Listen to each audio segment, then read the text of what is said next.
Oke,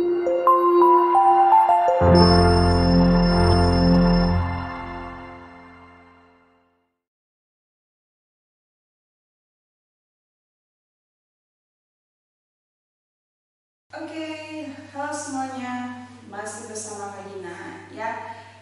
Masih bersama Kak Gina di Belajar ala Klinik Jenius ya. Oke, sekarang Kak Gina akan menjelaskan mengenai materi kelas 10 ya. Nah, di materi kelas 10 ini tepatnya di bab kelima setelah bab keempat, yaitu bab protista. Nah, ada yang sudah tahu apa sih protista itu atau mungkin baru tahu hari ini? Iya, langsung saja kita lihat. Yuk. Sebelum Kak Gina jelaskan, ya kita harus tahu dulu apa sih protista ini. Nah, sebetulnya biasanya Kak Gina menyebutnya sebagai Kingdom GJ. Kenapa disebut Kingdom GJ? Biar lebih brain catching gitu ya. Nah, jadi Kingdom GJ di sini maksudnya nggak jelas. Kok nggak jelas? Karena yang namanya protista itu ada 3. Ada protista yang mirip jamur, ada protista yang mirip tumbuhan, ada juga protista yang mirip hewan ya. Nah, makanya di sini pastinya ada ciri umum dong yang bisa melingkupi semua ciri untuk protista. Nah, apa saja? Di sini ciri umumnya, ciri umum untuk protista ya. Pertama, protista itu selnya sudah termasuk sel yang eukariotik ya. Artinya dia sudah memiliki membran inti. Jadi kalau Gina tulis bermembran inti. Begitu ya. Nah, yang kedua, yang namanya protista, kalau kita lihat dari ukuran tubuhnya ya atau dari jumlah selnya, mereka itu ada yang uniseluler dan multiseluler. Begitu. Nah, untuk protista sendiri ya ini dikelompokkan atau dibagi menjadi 3 ya. Dibagi menjadi 3 kelompok. Nah, siapa saja yang termasuk kelompok protista ini? Yang pertama, ada protista yang mirip dengan hewan. Protista yang mirip dengan hewan. Oke, itu boleh protista mirip hewan, boleh sama saja ya. Nah, protista mirip hewan atau kata lainnya adalah protozoa. Nah, yang kedua adalah protista mirip tumbuhan. Protista mirip tumbuhan. Protista mirip tumbuhan ini disebut dengan alga atau gangga ya. Dan yang ketiga adalah protista mirip jamur. Protista mirip jamur yang kita kenal dengan mikota. Oke ya. Oke, Kak Gina akan membahas dulu dari poin yang pertama, yaitu protozoa. Protozoa sesuai dengan namanya proto dan zoa. Proto artinya pertama, zoa artinya hewan. Wah, berarti protozoa artinya hewan pertama.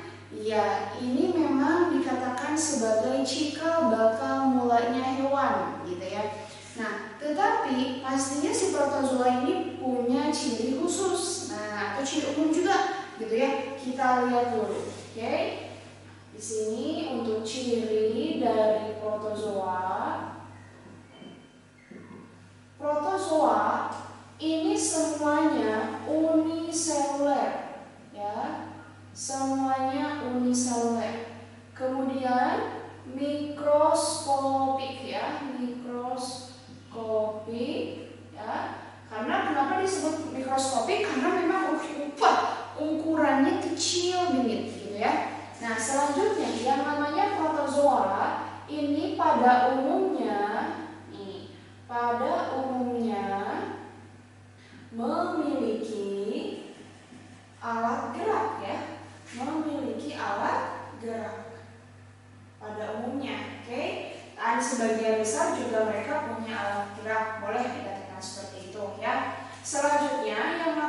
protozoa ini, ya, selain dia uniselular mikroskopik dan memiliki alat gerak, jika kita lihat dari cara hidupnya, untuk protozoa cara hidupnya ada yang bebas atau soliter, ada yang parasit, gitu ya, ada juga yang fagosit, begitu, ya.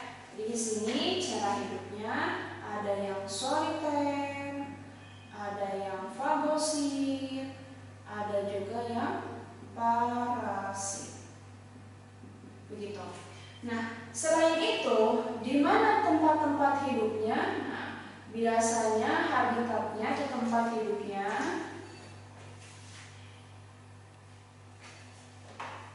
nih, ya.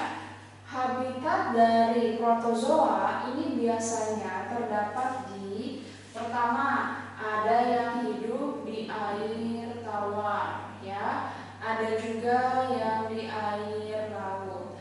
Nah, di air tawar misalnya, bahkan nih guys ya, ada juga yang di tanah yang lembab. Tanah yang lembab. Jadi tidak hanya di air ataupun laut, tapi di tanah yang lembab pun ada. Bahkan ada juga yang parasit hidup di tubuh manusia ataupun hewan, ya, seperti itu. Nah, di air tawar ini misalnya ada yang di sungai, gitu ya, ada yang di selokan, ya, dan lain-lain.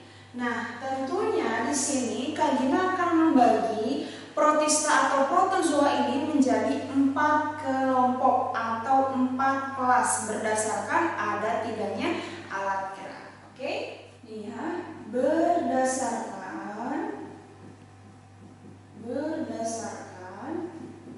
ada tidaknya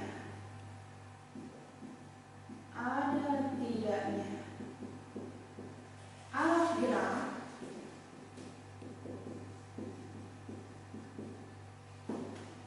maka protozoa dikelompokkan menjadi 4 kelas. Apa saja? Yang pertama adalah rhizopoda,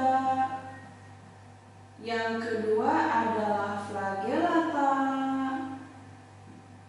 yang ketiga adalah ciliata, dan yang keempat adalah sporozoa. Nah, oke, kita bahas satu persatu mulai dari rhizopoda. Oke, yang pertama adalah rhizopoda. Jika kita lihat dari nama lain rhizopoda, dia punya nama lain yaitu sarcodina. Nah, sekarang kita artikan dulu yuk secara harfiah rhizopoda. Nah, rhizo itu berasal dari kata rhizo. Rhizo artinya adalah akar, ya. Sedangkan poda artinya adalah kaki. Nah, dengan demikian rhizopoda itu berarti kaki akar, gitu ya. Kalau kita lihat berdasarkan perkataannya, ya.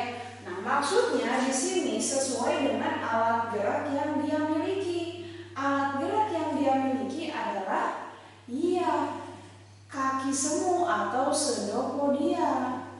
Nah, pseudopodia atau kaki semu.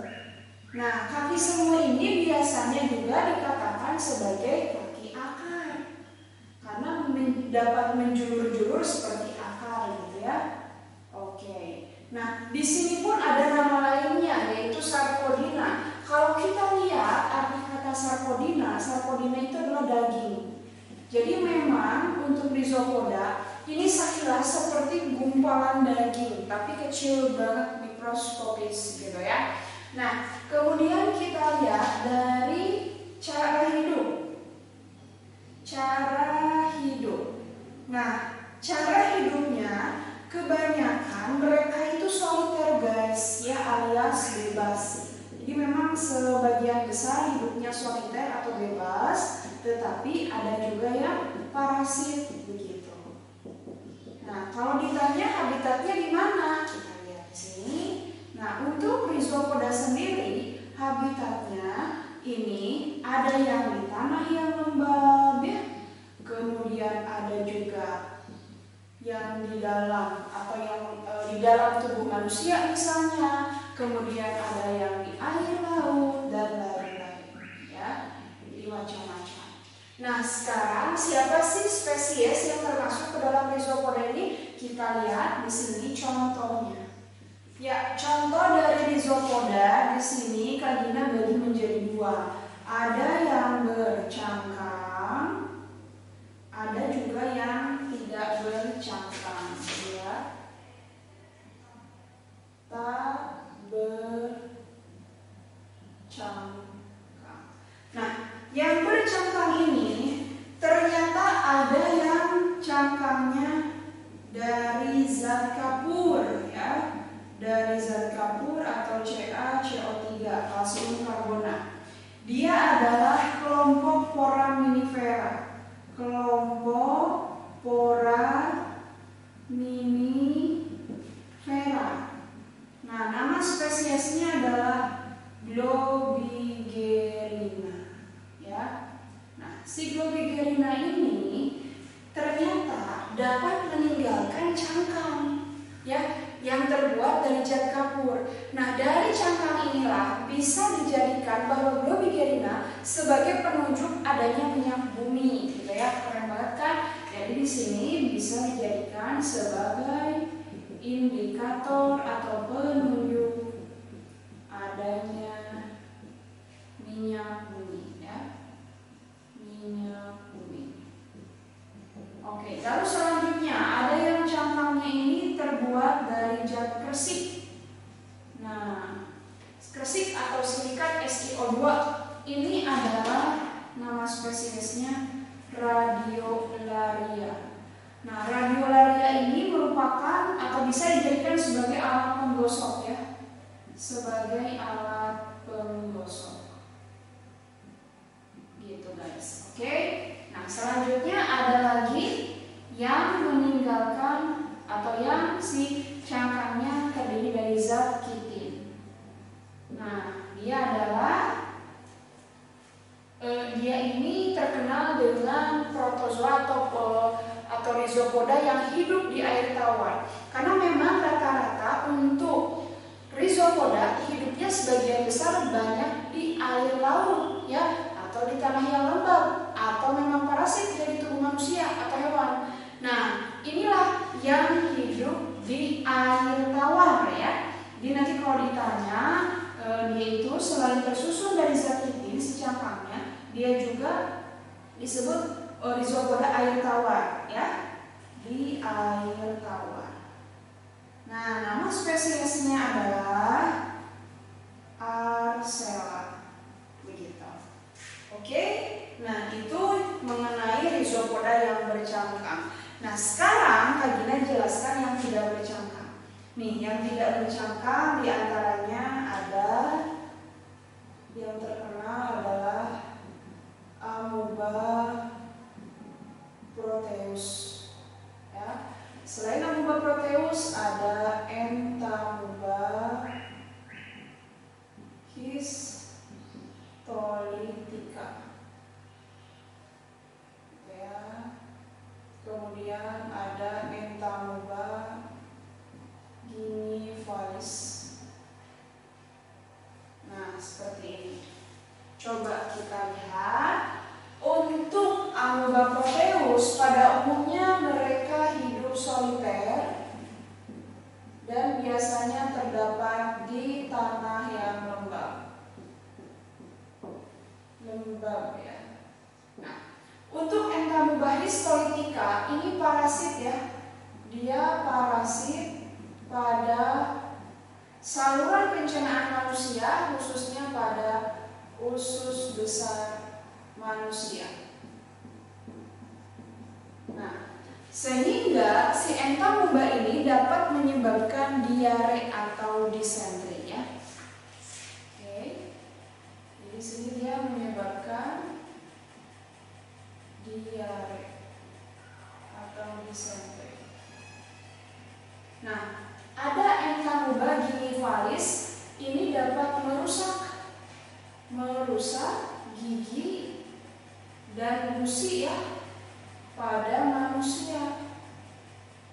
Begitu. Nah, kalau misalnya sekarang Kak Gina akan gambarkan contoh spesies dari rhizopoda yang tidak bercangkang ya. Misalnya dia adalah amoeba. Kak Gina akan menggambarkan amoeba proteus. Nah, untuk bentuk amoeba proteus ini, dia bentuk tubuhnya masih berubah-ubah. Kenapa bisa, Bu, kok bentuknya berubah-ubah? Karena belum memiliki pelikel. Apa itu pelikel? Pelikel ini semacam lapisan protein yang terdapat pada sel dari si protozoa. Itu biasanya menjaga atau mengatur rigiditas sel, atau juga bisa menentukan morfologi si protozoa itu seperti apa gitu ya. Jadi bisa menentukan morfologi si protozoa ya. Itu semacam lapisan protein. Nah, tetapi untuk amoeba proteus dia belum memiliki pelikel sehingga bentuknya masih berubah-ubah seperti itu ya. Nah, coba kita amati di sini bagian sel-selnya terdapat apa saja sih di sel si amoeba ini. Nah, nih bagian-bagian sel yang menjulur seperti ini dikatakan sebagai pseudopodia ya. Pseudopodia atau kaki akar atau kaki semut. Dia mirip kaki padahal bukan kaki. Oke.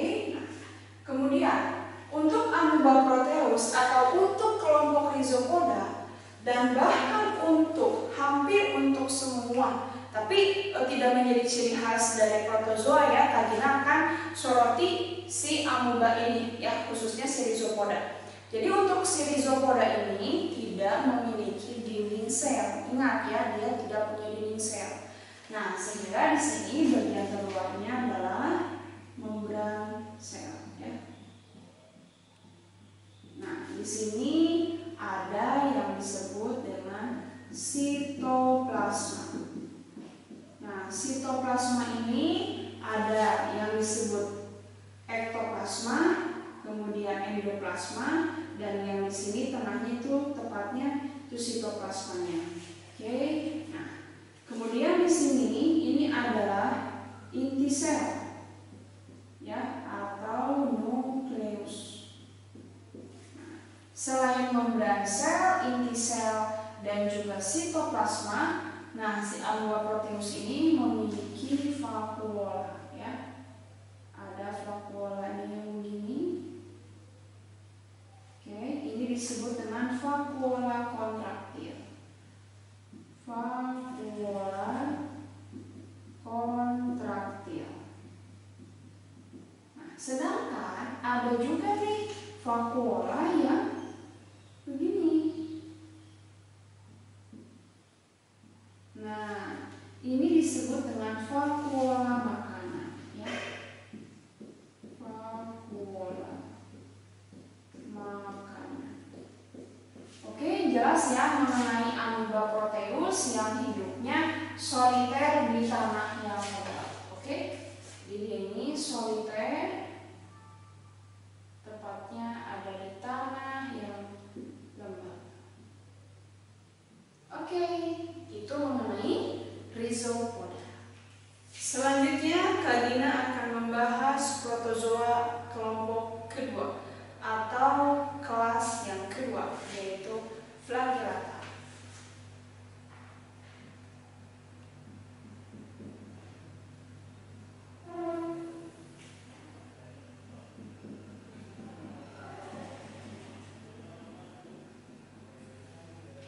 Flagellata memiliki nama lain yaitu mastigopora. Nah, untuk flagellata ini ya, pertama dia memiliki alat gerak yang disebut dengan flagel. Flagel atau bisa disebut dengan bulu cambuk. Oke. yang kedua, flagellata ini sudah memiliki pelikel ya. Pelikel ini merupakan suatu lapisan protein untuk atau yang dapat mempertahankan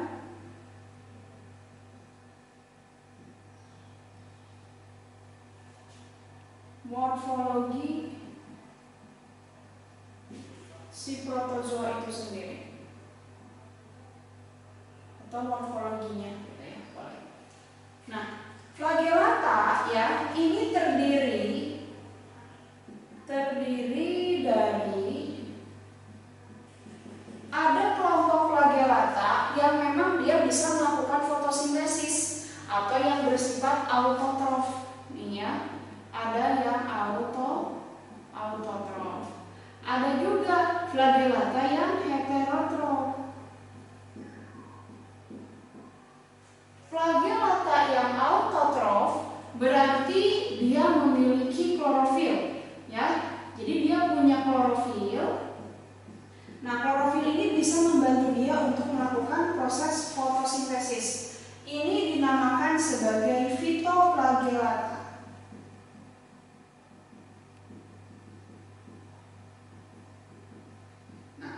Sedangkan yang heterotrof biasanya mereka ini bersifat parasit ya. Jadi merugikan, parasit. Oke. Ini disebut dengan zooflagellata. Zooflagellata.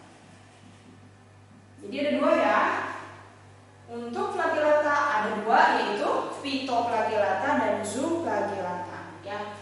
Nah, cara hidupnya seperti itu. Nah, sekarang ada juga yang hidupnya berkoloni, ada juga yang soliter. Begitu. Ya. Nah, sekarang kita lihat contoh-contoh dari spesies.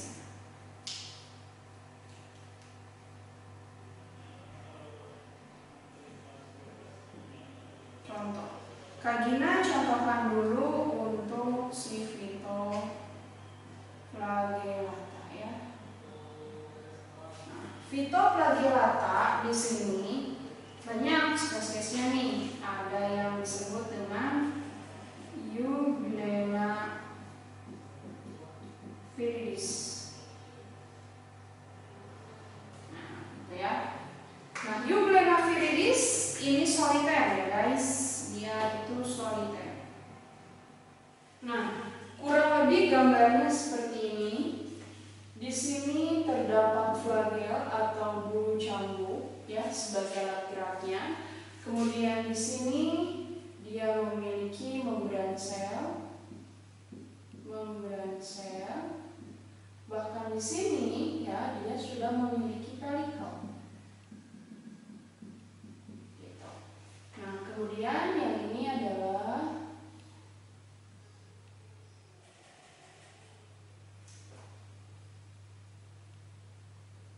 ini ya. Nah, ini adalah inti selnya ya.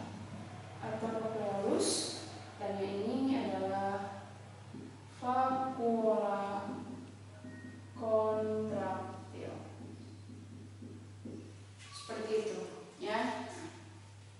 Kemudian selain dari Euglena viridis, di sini ada Polvox globator. Nah, Polvox globator ya, ini merupakan kumpulan dari kumpulan dari protozoa yang bersel satu ya. Jadi di sini kumpulan dari protozoa yang uniseluler. Oke, kumpulan protozoa uniseluler yang berkoloni pastinya kalau kumpulan ya, dan memiliki masing-masing alat gerak ya, seperti itu. Nah, kemudian juga mereka ini memiliki klorofil. memiliki klorofil, sehingga akan tampak suatu sel seperti ini.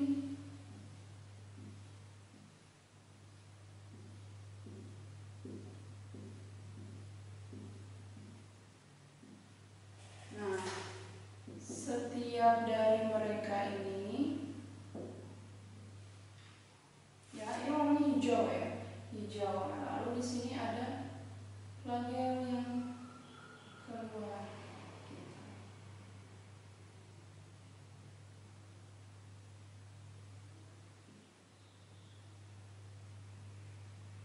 Nah, ini adalah Pulpox blogator. Keduanya pun ini mampu melaksanakan proses fotosintesis. Ya, jadi dapat berfotosintesis. Begitu. Oke. Ini ya ciri dari Phytoplagiata. Oke.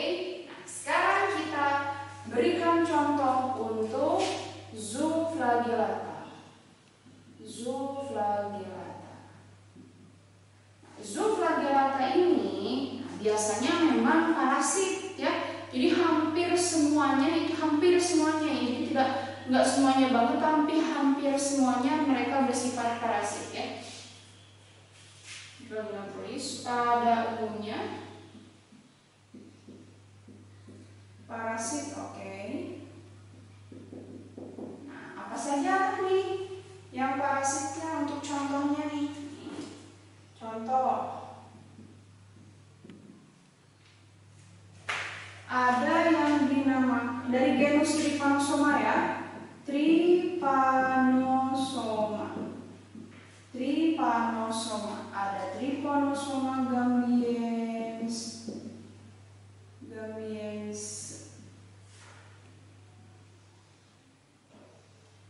Ada juga Trypanosoma rhoedisiens. Kemudian ada Trypanosoma cruzi dan lain-lain. Oke, nanti kita lanjutkan sebelah sini. Kita lihat dulu di sini.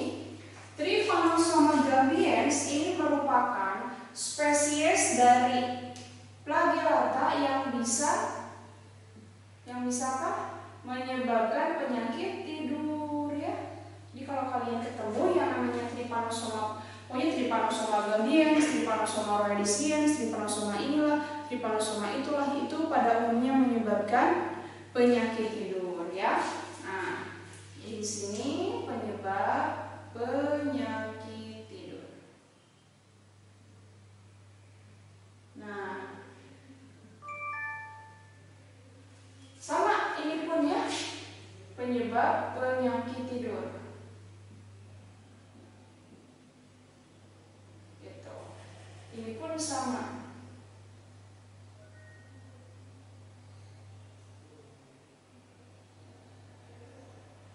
Kalau untuk cruzi, jadi intinya begini saya. Kalau yang namanya Trypanosoma itu pasti ujung-ujungnya akan merusak sel darah merah. Jadi biasanya pada si penderita akan mengalami anemia, begitu ya. Nah, salah satunya contohnya untuk si Trypanosoma cruzi ini. Trypanosoma cruzi ini menyebabkan penyakit Chagas ya. Chagas itu apa? Ini merupakan anemia pada anak kecil ya. Anemia pada anak. Begitu. Oke, nah untuk penyakit tidur yang disebabkan oleh Trypanosoma gambiensis ya, ini dibawa atau faktornya oleh lalat ya. Faktornya adalah lalat sese. Sama di sini juga ya, untuk rhoedisiens faktornya lalat sese. Nah, terus bedanya apa? Bedanya dari si faktor, nama faktor lalat, nama spesies lalat sesenya berbeda ya. Nah, contohnya misalnya di sini untuk yang Trypanosoma galiens di sini saja ya. Itu nama lalat sesenya ya.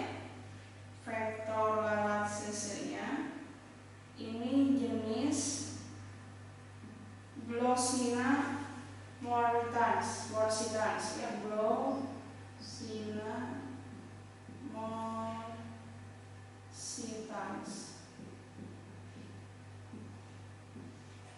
Nah, sedangkan yang penyakit tidur vektor lalat sese yang disebabkan oleh Trypanosoma rhodesians, ini vektor lalat sesenya jenis Glossina palparis. Begitu guys. Nah, kalau untuk penyakit cagas yang anemia pada anak, ini biasanya dari suatu serangga tertentu ya. Oke, kita lanjutkan sebelah kanan.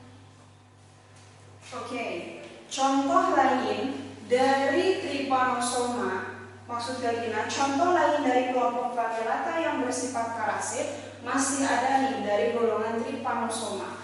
Di antaranya ada Trypanosoma bucei. Trypanosoma bucei ini penyebab penyakit tidur atau disebutnya penyakit Nagano ya. Nagano hampir sama, sejenis penyakit tidur. Vektornya juga sama, ini oleh lalat sese ya. Vektornya oleh lalat sese. Nah, kemudian ada Trypanosoma efransi. Trypanosoma efransi ini merupakan penyebab penyakit sura. Sura itu apa Kak? Sura adalah anemia pada hewan ternak. Anemia pada hewan ternak ya, di sini. Pada hewan ternak. Nah, nama vektornya adalah Lalatabanus ya. Nama vektornya adalah Lalatabanus. Nah, sedangkan untuk Trichomonas vaginalis ini penyebab penyakit trichomoniasis, menyebabkan penyakit trichomoniasis. Biasanya ini menyerang bagian kemaluan dari wanita, spesifiknya adalah vagina. Nah, cirinya selain dari keputihan dan juga biasanya mengeluarkan cairan berwarna putih kekuningan dan biasanya bersifat bau seperti itu ya. Nah, jadi tidak hanya keputihan biasa, tapi agak ada kekuningan gitu ya, kekuningan dan juga menyebabkan bau ya, berbau tidak enak ya. Ini juga menular ya. Nah, selanjutnya ada Trichonympa campanula. Nah, Trichonympa campanula di sini ini bersifat balik, artinya menguntungkan. Kenapa? Karena si Trichonympa ini bisa bersimbiosis dengan siapa? Dengan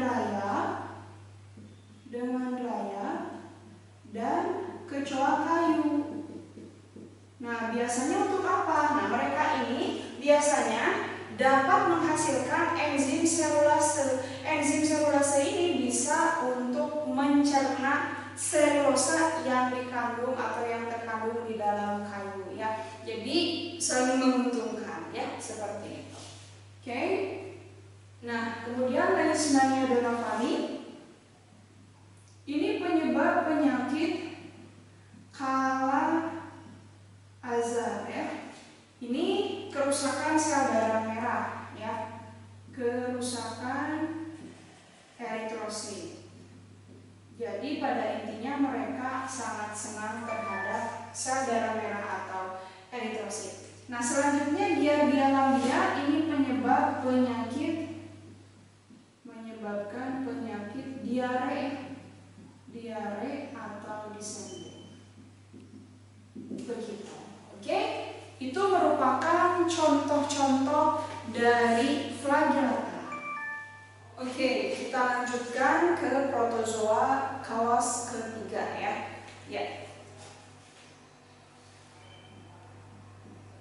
Dia adalah Ciliata. Oke. siliata. Siliata ini memiliki alat gerak berupa bulu getar ya. Bulu getar atau boleh rambut getar. Boleh ya, sama saja. Nah, untuk siliata sendiri ini ada nama lainnya. Nama lainnya adalah infusoria. Infusoria.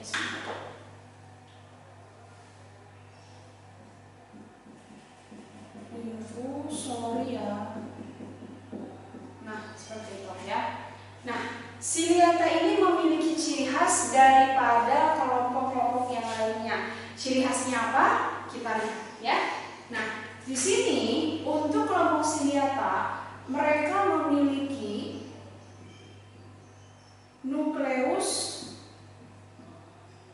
sebanyak 2 ya. Jadi mereka memiliki 2 inti sel, memiliki 2 nukleus ya. Nah, nukleus ini dibagi menjadi ada yang disebut dengan makronukleus atau nukleus yang berinti, atau makronukleus itu nukleus yang inti yang ukurannya besar gitu ya.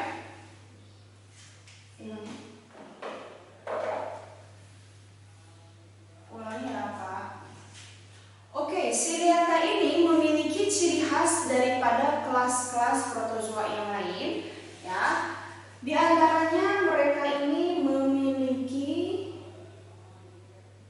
2 buah inti sel ya, atau 2 buah nukleus, yaitu ada yang disebut makronukleus. Ini adalah inti sel yang berukuran besar, dan juga ada mikronukleus yang merupakan inti sel yang berukuran kecil. Nah, ini tentunya masing-masing punya fungsi tersendiri. Kalau makronukleus itu untuk mengatur proses pertumbuhan dan perkembangan siliata ya. Sedangkan mikronukleus di sini untuk reproduksi seksualnya. Nah, apa ini maksudnya seksual? Nah, jika kita berbicara mengenai proses reproduksi pada protozoa, karena pada umumnya mereka ini hewan bersel satu atau merupakan protista bersel satu ya. Protista mirip hewan yang bersel satu. Nah, seperti itu ya. Sehingga cara reproduksinya itu dengan menggunakan pembelahan biner ya, baik secara transversal maupun secara horizontal ya. Nah, sekarang begini.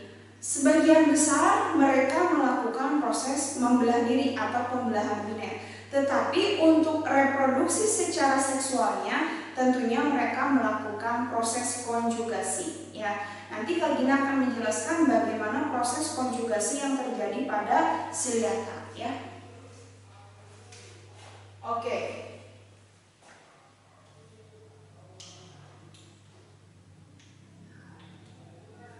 Jadi boleh di sini kalian tulis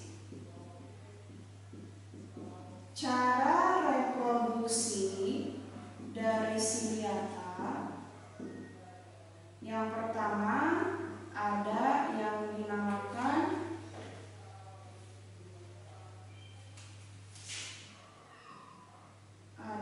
pembelahan biner ya, atau istilah lainnya membelah diri.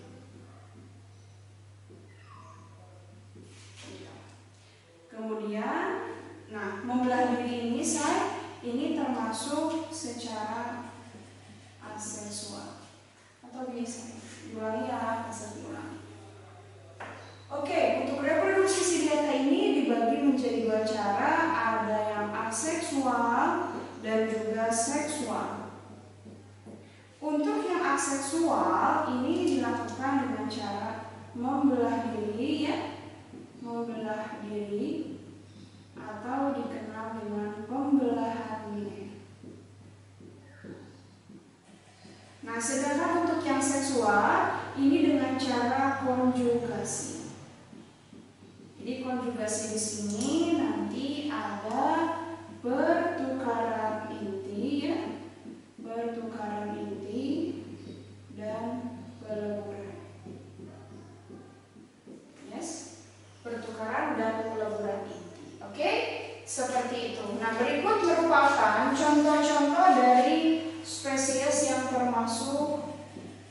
siliata ya. Pertama di sini ada Paramecium caudatum.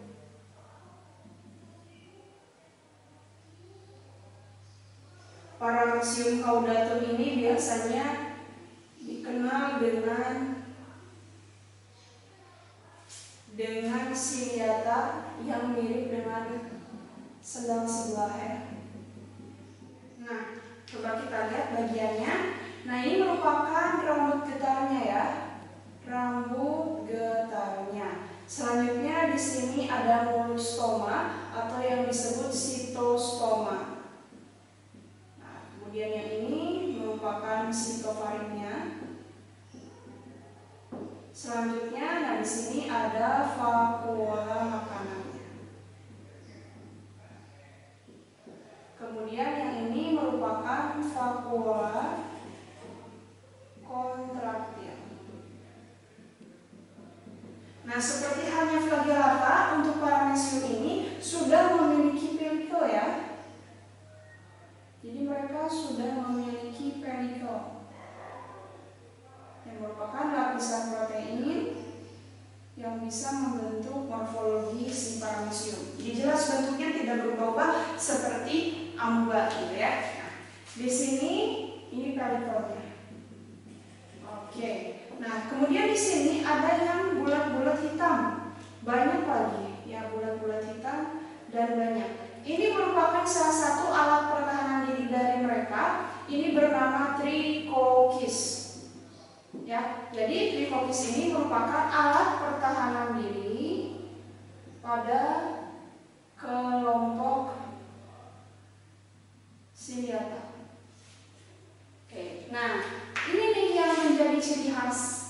Nah, ini adalah micronukleus, sedangkan yang ini dia adalah macronukleus. Oke, ini adalah Paramecium caudatum. Selain Paramecium caudatum ada juga stentor ya. Stentor ini mirip dengan terompet.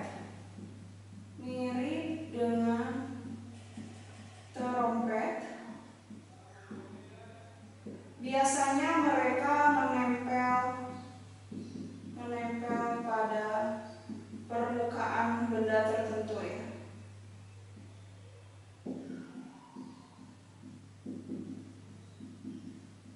Nah, hidupnya di air tawar ya.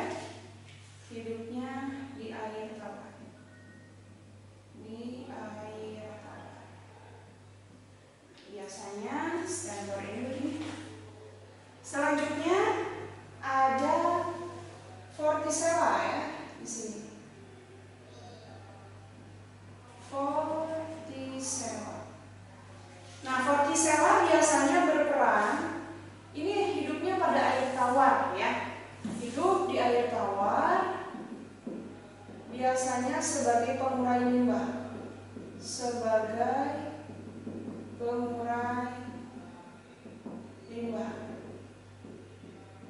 Bentuknya seperti lonceng.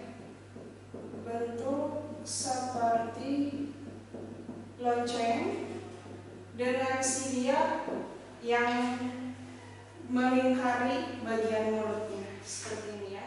Seperti ini kurang lebih. Kalau stentor ini lebih besar ini ya. Di gambarnya.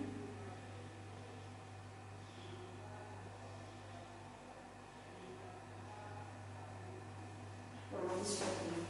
Oke. Ada juga didinium ya. Yang disebut sebagai predator air tawar nih ya.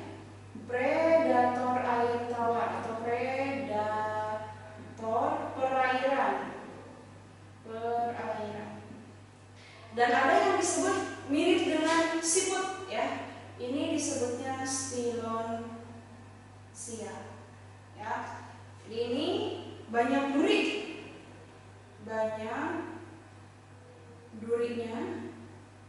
Jadi banyak silia yang mirip duri. Oke, jadi Kalina tulisnya banyak duri gitu ya. Padahal durinya ini adalah silia yang memang mirip dengan duri begitu ya. Nah, ini biasanya disebut seperti siput air. Biasanya Stylonsia ini mereka berjalan di dasar perairan seperti itu. Keren kan untuk Siliata? Ya. Semoga paham ya untuk Siliata.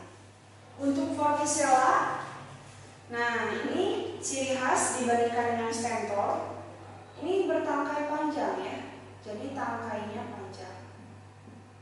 Walaupun ini mereka bersatu semua dan kecil mikroskopis ya, jadi ciri khasnya untuk Vorticella ini memiliki tangkai yang panjang, sedangkan untuk Stentor ya dia ini menempel pada suatu permukaan benda tertentu ya. Oke. Ada lagi satu yaitu Siliata yang parasit, namanya Balantidium coli.